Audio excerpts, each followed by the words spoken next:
Welcome all. We're going to look at some numbers tonight. The portion is Pikudei, which is an accounting. It's Moshe giving a very, very detailed accounting of all of the donations that were brought into the temple and exactly how they made use of it. It's strange that should be necessary, but it was.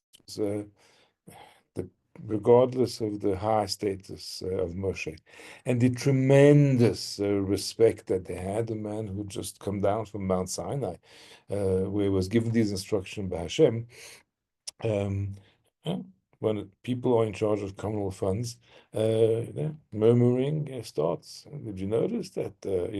He's looking a bit healthier lately. He's eating better meals. And they actually said, can you see the neck circumference has somehow grown? So Moshe felt that it is very important that there be absolute detailed records. So he's going to go through what was brought in, and he's going to, in some cases, explain exactly to the last brand, or at least shekel, how that was used. So the first accounting is in verse 24, and that is of the gold. And the total gold used in the Mishkan came to 29 talents and 730 shekels. That's about a sanctuary weight. They use a different kind of shekel. Let's not get too technical. So I had to find out how much is a talent of gold. And what's the budget of gold in that Mishkan? Actually blew my mind. It blew my mind. Quick Google. How much is 29 talents of gold? Turns out that a talent of gold is 34 kilos, 75 pounds. And at 1.707 per troy ounce, I don't know if that's today's or if that's just what Google was using. We're talking about 17 million for 29 talents of gold. So that's US dollars, 17 million. I'm not even going to convert it into rands. So that's how much gold. Of course, gold featured menorah, which was 1 talent of gold, the altar, the showbread table, many places where gold was used, and that was the kind of total budget, $70 million at today's value, of course. But the price of gold, obviously is a fairly stable in terms of an economy, and the 70 million of today, pretty much what the value was back then, a different exchange rate, obviously. So that's quite staggering. Then there was the silver. The silver came out to be 100 talents plus 1,775 shekels. Okay, now how does that figure come out? So that is the Kudei Haedah, those of the community who recorded. Remember that people each gave half shekel, and those half shekels were counted, and that money, that half shekel, then was used, and I'll show you how it was used in a moment. So when they did the census with those coins, the total amount of people counted, remember this figure, 603,550, 603,550. Now, here is the exchange rate. 1 talent is 300. So let's do a quick calculation. If you have 600,000 Jews being counted, and each talent is 3,000 shekels, you're going to end up with 100 talents. Right? Because you got to divide by 2 because it's a half shekel each. How much would that be? Those 100 talents. Here I did a bit of a quick gain calculation. 100 silver talents at a weight of 34 kilos. So that's, yeah, well, 100 would be 3,400 kilos, 3 tons. And the value of that in US dollars, you have to count the figures, it's $3 million $3.5 million. This allowed me to actually change the exchange rate, so I changed it to rands, and I got 65 million rand, 109,017 rand, so 65 million rand. So we're dealing with some rather staggering figures. I stopped for a moment and recalled the story of Purim. What happened on Purim? On Purim, Haman offered 10,000 silver talents to Achashverosh. What did we say? 100 talents was worth 65 million rand. 10,000, what is that? Something like 6 billion rand. That's kind of the economy of a fair-sized country. Okay, it was Persian Empire, but he wasn't the king. He wasn't the finance minister. He didn't have access to. He was just a high-ranking minister, and he was prepared to give that kind of money, which the king refused, which is a story in its own, and said, "No, you can do whatever you want to the Jews. I don't need the money." But think of the staggering amount that Haman actually offered, and the calculation, which I think I did in the shiur before Purim a couple of years ago, but it works out to be the amount of half shekels that the Jews had given over the years up until that date. And then it all kind of added up, and I saw somewhere a calculation to work out, how that was. But anyway, coming back to our situation here, so we have 100, right, 600,000 half shekels is 300,000 shekels, 3,000 shekel per talent, 100 talents of gold, and we've got more or less the value in today's currency, so we know how much that was and how much it's worth. Each talent being 34. I don't know how much one of those gold bars is, but it doesn't weigh 30 kilos. That's to give you an idea of the the huge budget that was involved there. So what happened with those 100 talents of silver? Let's just find the verse in the Torah. There we are. So the 100 talents of silver, that's half shekel a head, half shekel by sanctuary weight for each one who was entered into the records, age of 20 years up, 603,550. So this is what they did. The 100 talents of silver were for casting sockets of the sanctuary, sockets for the curtain, 100 sockets to the 100 talents, a talent, a socket. So this is the sanctuary, this is the Mishkan, right? And we're talking here about the inner sanctum. So not the outside courtyard, but the actual inner sanctum. That's the area that was covered by various carpets, various tapestries that created a room in which they performed the service of the incense and the lighting of the menorah and the showbread. And then in the back there, of course, there was an area called the Holy of Holies, which nobody ever entered. So how was that room made up? That room was made up of wooden beams. They were high, and they were held up by these sockets, each socket weighing one talent, or about 32, 34 kilos of silver, and it was it was hollow, and that held it down, that weighed it down, because the wood had to be held down. So there was there were the sockets at the bottom, and then there was also sort of pegs that went through across and held it all together, and there was also rings that held from the one group. Okay, they were obviously right next to each other, and then there were rings that went from the one to the other. So in the dimensions of that inner sanctum, it is there are 100 of them, north, south, as well as the back wall, which is the western wall. And there were a couple of them also at the main entrance, which was the eastern wall. It adds up to 100 of these beams, and each one had a socket that held it up and that secured it. So that is what was done with that huge amount of silver. And then we have a shortfall, because we counted before. We said 603,550. So the 600,000 add up to the 100 talents, but that still leaves us with the 3,550, which we're going to divide it by two because it's half shekels for each person. So that's going to give us 1775, 3,550.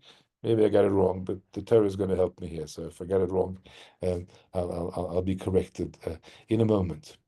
Now, here is a very, very interesting anecdote.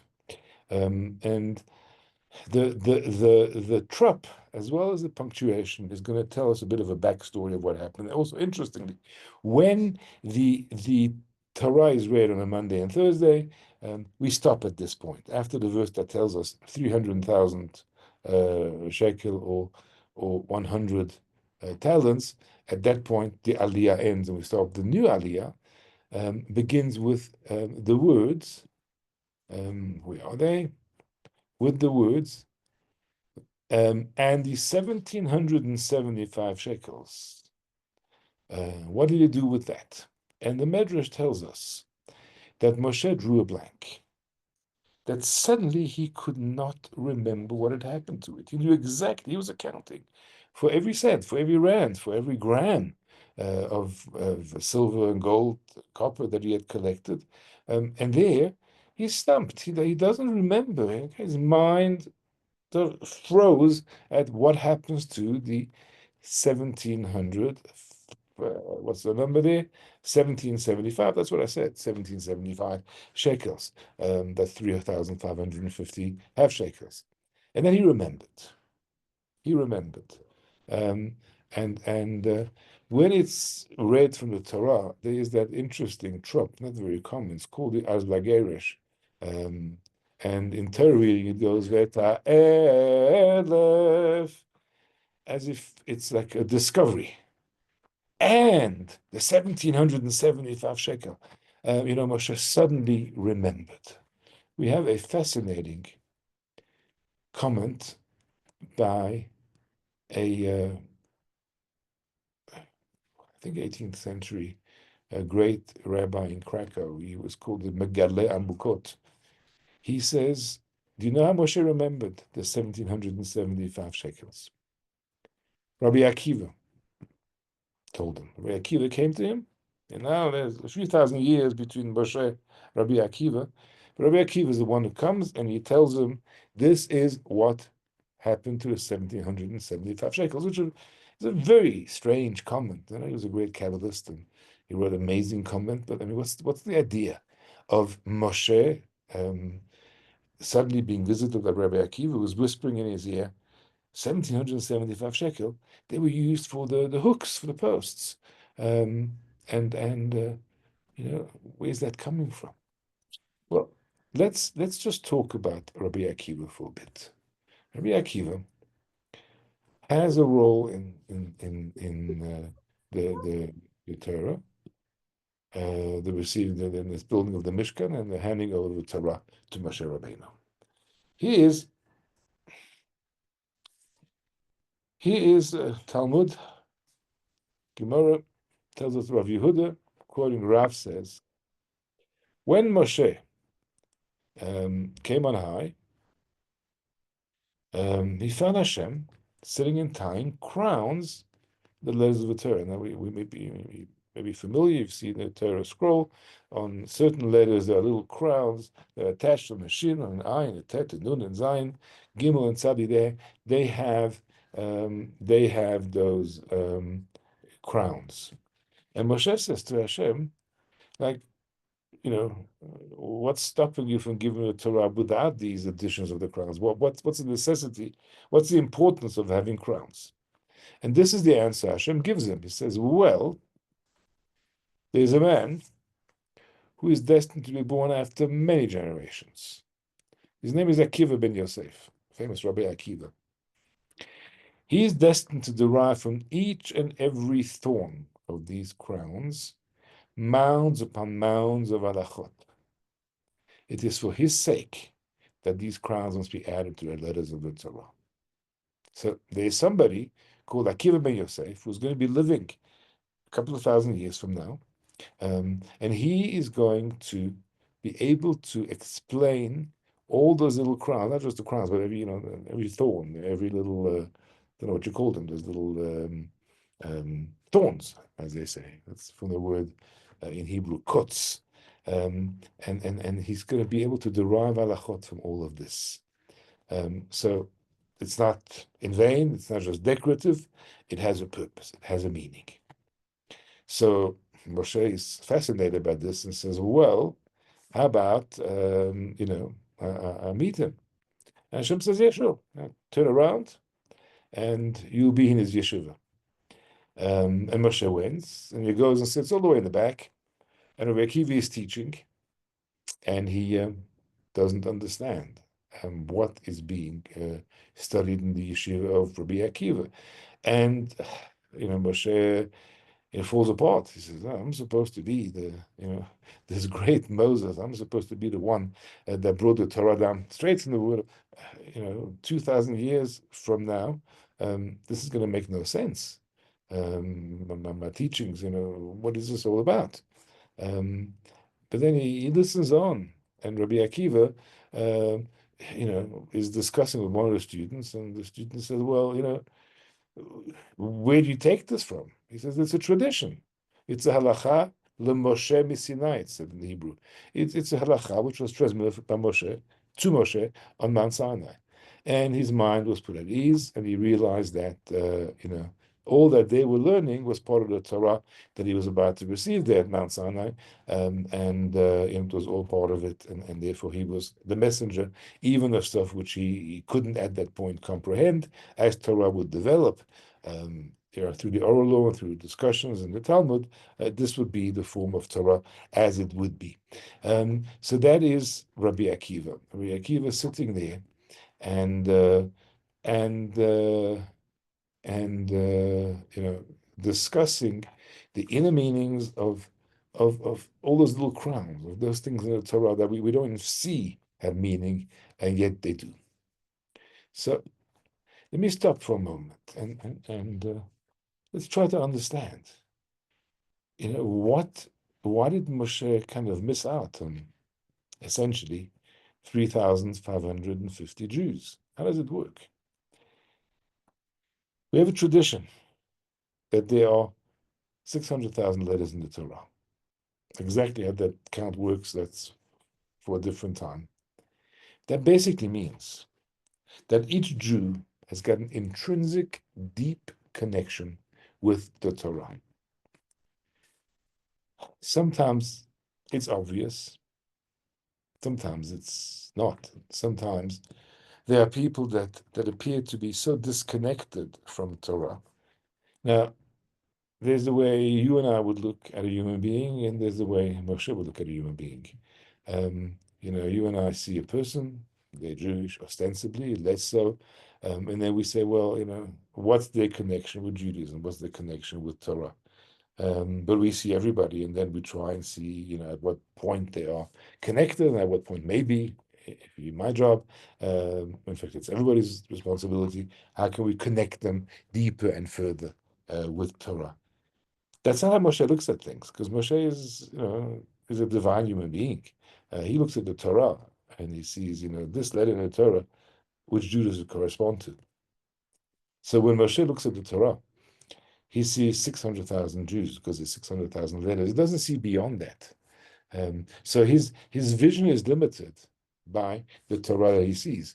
And of course, 600,000 is a base number. I mean, if you look at the generations and the number of Jews, it's many more than that. But a soul is not a finite, limited,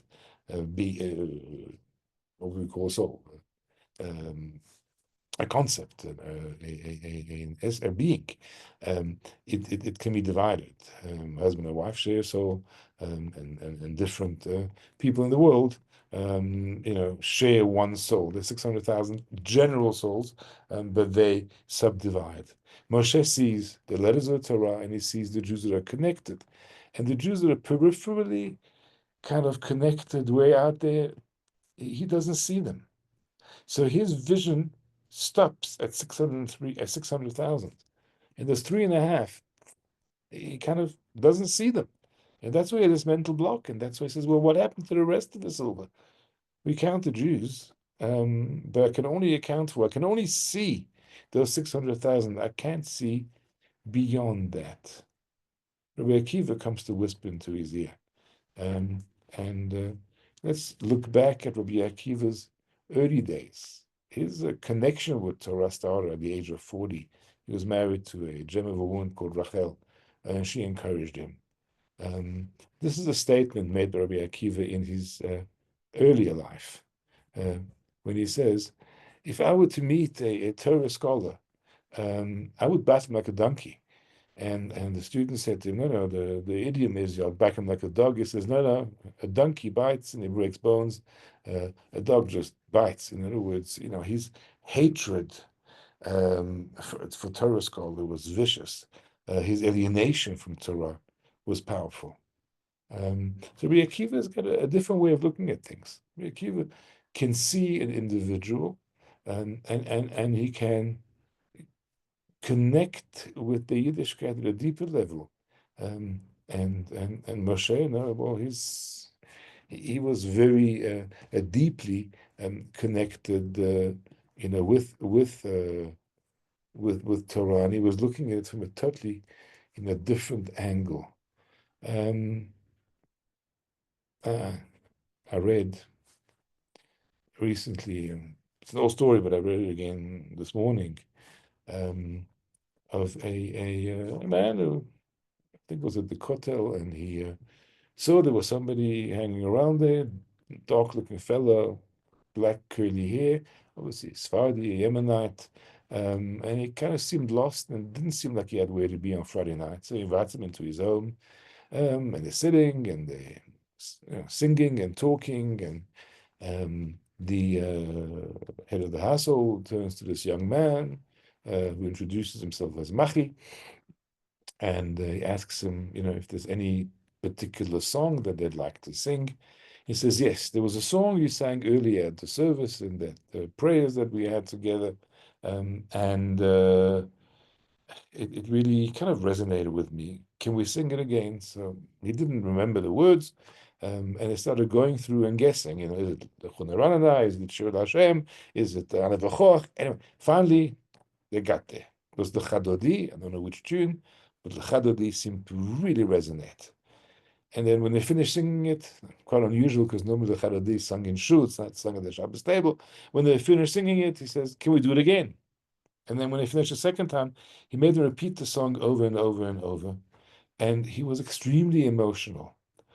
Anyway, the younger kids went to sleep and they remained at the table talking. And he says, Machi, what's your full name and where are you from? He said, my name is Mahmoud. I'm from Ramallah. And you can imagine, suddenly they realized, why the dark complexion? This is not one of us. He says, well, why are you here? Have you come to blow us up? He says, no. Let me tell you what happened. Short while ago, a couple of days ago, I got very upset with my father because he was forever going for the Jews. He was forever saying terribly derogatory things. And I called him out. I said, why do you keep on saying terrible things about the Jews? He got very angry with me, and he actually kicked me out the house. And I was standing there on the pavement, and then I saw him go off to work, and I snuck back into the house and kind of packed a little backpack, and my mother's sitting and crying. I said, well, what's wrong? She says, the reason your father gets so upset is because I'm Jewish. And obviously that means that you're Jewish also. And he is ready to leave Ramallah, and he's heading for Jerusalem, where he wants to kind of find out more about the Jews because it's kind of piquing his interest, and suddenly it makes much more sense. And she says to him, look, if you're going to over the green line, so to speak, I'm going to give you some papers, and you can actually prove to the Jewish community that you're Jewish. And she takes out her own ID and birth certificates and maybe her parents' ID, etc. And he packs it into his bag. She says, here's something else. This is actually your early origins. And this is a picture of your grandparents, or great-grandparents. They're making a pilgrimage to one of their ancestors'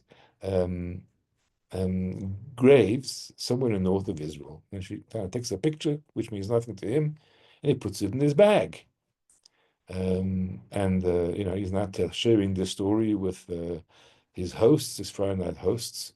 And the host says, "Well, do you have all these papers here? Do you have that picture of your ancestor who is buried in the north of Israel?" I said, "Sure." And he takes it out. I don't have a picture of his family, but this is the grave. It's a grave of Rabbi Shlomo ben Reb Moshe Halevi Alkabetz. His name is written up here at the top. And he is the author of Lechadodi. So suddenly, they understood what that particular song was connecting with his neshama at a much deeper level than anything else.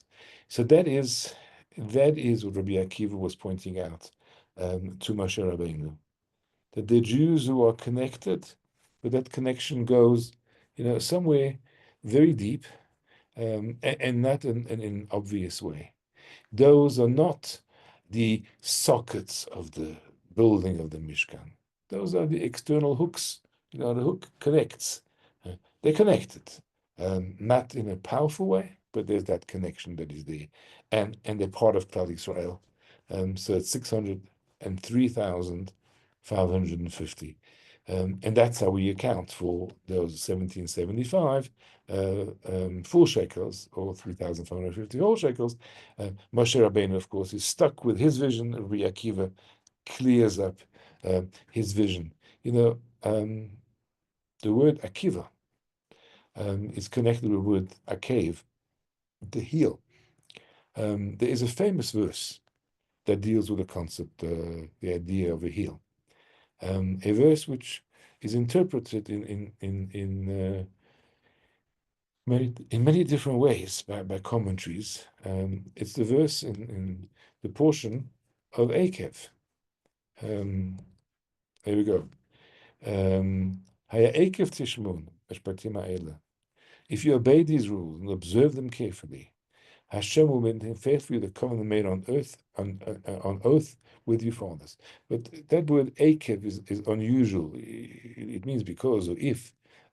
So Rashi says that is if the lighter commands, which a person usually treads on with his heels, that which a person is inclined to treat lightly. You see, those hook Jews, let's not look for them outside. Let's look at them within ourselves. There are things that we do that connect us deeply and profoundly with Torah. And then there's the stuff that we tread on with our heels, that we are more disconnected. And look, Akev, Akiva. What does it teach us? That even those mitzvot that we're not really connected with, we're still connected. Which takes us to the way Evan Ezra understands the word Akev, reward. He says the ultimate reward given in the end. It's really one and the same. When do we reach? When do we connect fully with Torah? Here's an interesting section of Tosafot and Sanhedrin. I've put it on the screen, but it's actually Rabbi Akiva, and here is Rabbi Akiva Reish Ayin. Tosafot is filled with acronyms, and he says there's a power in the Vav. We can learn things out from the Vav. The Vav is a connector. That's Rabbi Akiva. That's his power, and he is with us to teach us not just that all Jews are connected with Torah, but that every part of us is connected with Torah, even the dimensions in our lives that we think are not connected. And if we can make that connection, then we get to the end of time, the ultimate reward, which is the reward that we're going to get when Mashiach arrives, and we then are able to benefit from that full reward. And these are the two aspects of that word, or two interpretations at least of that word Akev. Both of whom can be revealed by Rabbi Akiva, he who sees the hidden power, the potential power within every single one of us. Thank you.